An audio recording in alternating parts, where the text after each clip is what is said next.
Welcome back to the Quick Business English podcast, where international leaders build the English skills they actually need to lead clearly, credibly, and confidently. I'm your host, Andrea. Today we are tackling a leadership communication challenge that's more common and more delicate than you think. How to disagree professionally in English. Agreeing is easy, but what do you say when your perspective doesn't align with the rest of the team? What if a stakeholder suggests something you don't believe will work? How do you speak up without sounding confrontational or worse, undermining someone? This episode will help you navigate those moments with confidence. As a leader or a senior team member, your job isn't to agree with everything. It is to add value and to offer insights, identify risks, and sometimes challenge assumptions. But here is the key. How you express disagreement can either build trust or damage relationships. In global teams, especially, communication style is critical. What sounds normal in one culture may feel aggressive or dismissive in another. So today, I'll share phrases that help you express full agreement when needed, show partial alignment, express a different perspective, and politely reject an idea, all while sounding calm, collaborative, and in control. Let's start with some expressions for full agreement. These are useful for reinforcing a colleague's idea and showing support. Absolutely. I couldn't agree more. That's exactly how I see it. I'm fully on board with that. You've made a really strong point there. Use these when you want to show alignment and move the discussion forward efficiently. Sometimes you agree with the general idea, but not every detail. That's where nuance comes in. You can use the following sentences for this. I think you are right. That makes sense overall. I agree to some extent. There's definitely some truth to that. I'm aligned with the direction, we may just need to fine-tune a few details.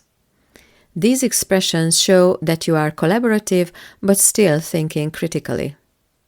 Now let's explore ways to disagree constructively. You want to be clear but also respectful when you try these phrases. I see your point, but I have a slightly different view. That's an interesting idea, though I'm not sure I fully agree. I'm afraid I see it a bit differently. That perspective is valid, but I'd like to offer another angle. I understand where you are coming from, but we might want to consider a different approach. These expressions soften your message without weakening or watering it down. You are showing maturity and signaling that your disagreement comes from a thoughtful place, not from ego. Sometimes, as a leader, you will need to draw a line firmly but professionally. The following phrases are for those moments. I'm sorry, but I can't agree with that approach. That's not something I can support right now. We may need to rethink that strategy. I think we should take a step back and reassess. In my view, that could lead to unnecessary risk. Notice how these statements remain calm and measured. You are not reacting, you are responding with clarity and authority. As you see, disagreeing in English isn't just about finding the right words. It's also about choosing the right tone, the right timing, and intention. Leaders who master this balance are more likely to be seen as credible, emotionally intelligent, and globally competent. If you'd like to improve your ability to communicate diplomatically yet persuasively, I invite you to explore my programs, Lead in English and Confident Leader. These are designed to help international professionals express their ideas with clarity and executive presence across cultures and across borders. Thanks for listening today.